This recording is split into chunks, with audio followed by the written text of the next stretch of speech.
Hi, I'm Dr. Schreiber. I want to talk today a little bit about asthma and what asthma is.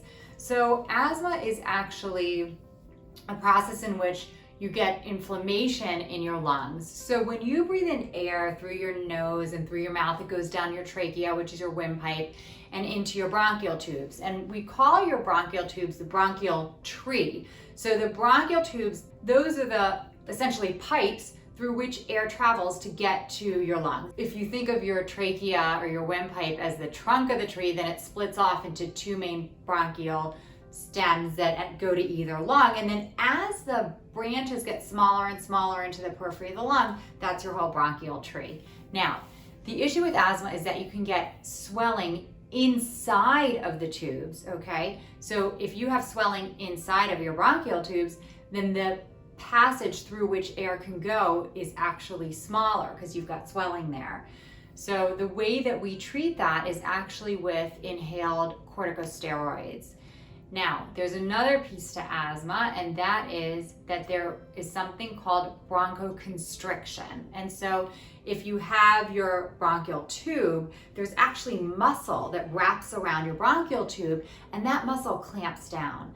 And so the way that we release that muscle, that we can help that sort of muscle spasm almost, is we give you albuterol, and that's called a beta agonist type of medication, and it's also called a rescue medication, and that helps to relax that muscle so the bronchial tubes can open up.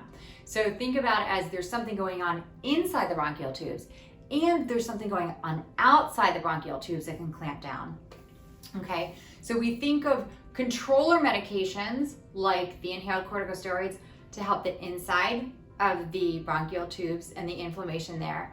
And we think of medicines like albuterol as our fast-acting relief to help the muscle spasm around the bronchial tubes themselves.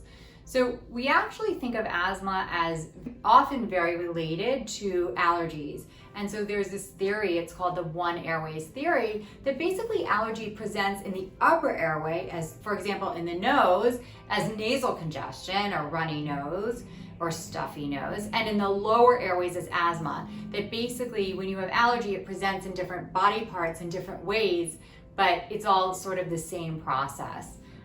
Allergy shots can actually help that, because if we can decrease your overall inflammation, we hope that your allergies, whether they're presenting in your upper or lower airways, will improve.